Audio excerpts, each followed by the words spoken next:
Are you getting verklempt? Oh, that music always brings a tear to I my have to eye. I have to play that for Paul Comstock because if you haven't discovered by now, he has a special place in his heart for Disney, having done a lot of the landscape designs for the different properties, and so we had to find that little ditty for you. Oh, thank you so much. They were such a great organization that just really inspires a person. Find somebody who wants to grow in some area, and they just really allowed me to go all over the world and learn about plants, and it does make me. It makes you a little weepy. Well, a lot of people makes me thankful. Makes me very course. thankful. And who doesn't want to have a garden that looks like Disneyland or wherever? And I remember you telling me, and as you've mentioned even here today, it's about the story, right? The story. How do we figure out what the story is? I mean, a lot of us, I think we kind of get locked up. I mean, we may not be as creative as you. We have kind of a generalized sense, well, we want it to feel like a vacation. Oh, we like it to be peaceful and zen. But then what is the story to help us execute it and really have a clear understanding? Well, I think you have to think about that inside of yourself. What each person who is trying to design or come up with an idea for the garden has to be able to relate to.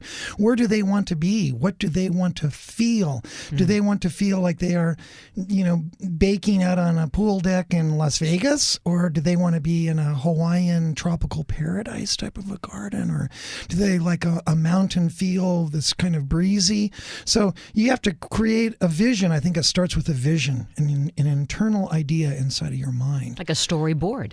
A storyboard. We almost need to get a couple of large Post-its. Yes. You get those life-size Post-it pads and just start sketching out a story. Well, most people have been to places that they've really enjoyed. They've gone, wow. They're driving through the Grand Tetons National Park or Yosemite and go, God, this is so beautiful. I feel so good. So I think that what they might want to do is start to think about those places that really makes them feel comfortable, that they really want to be in.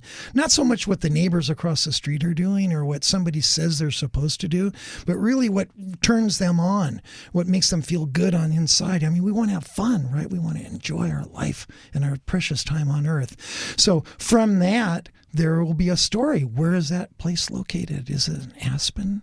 Is it in Hawaii, like we said? Maybe it's Miami. Maybe it's the snow mountains. Maybe it's the desert, and then you start understanding what are the components that go into creating an environment of that vision. Well, then we have to go there. We have to take a trip. I mean, there's a vacation in here somewhere. I'm thinking. Yeah, definitely. Right? There's a lot of those. We've got to do that, and then now I got a better vision going on. Yeah.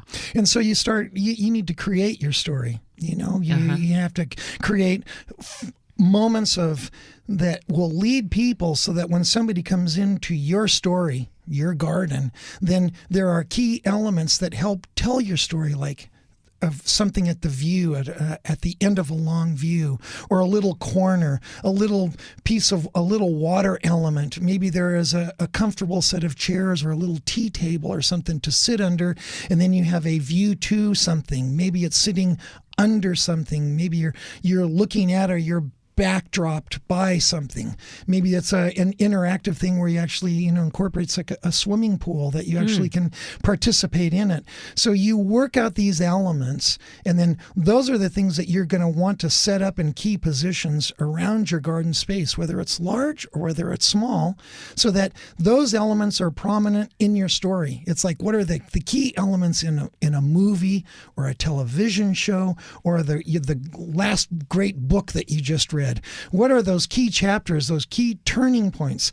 And there will be a plant, there will be, a group of rocks, or it could be a water feature, there could be lighting at nighttime, all that go into creating the mood that kind of help you tell your story. Well, Paul, this is awesome. And we're going to go to your website. It's comstockla.com, and you'll see many of the beautiful photos of the stories that you've told. And we can't wait to see the project in China come together. And fantastic. We'll have to have you back because the show is just about over. So I'd love to come back You're again. So awesome. So thank you for sharing part of your Saturday. Thank and you, we Cindy. are inspired to tell a story. So coming up next Saturday, as we say goodbye to this wonderful man with this great music and the magical kingdom, of course. Next Saturday, we're going to talk about something very scary. You want to see something really scary? We're going to help you figure out ways to make your home and the front yard look like it is a movie set for Halloween. It's going to be a lot of fun.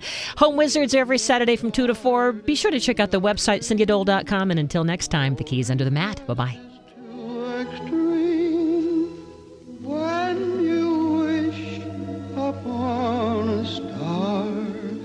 As dreamers do. I'd say that was a pretty successful broadcast.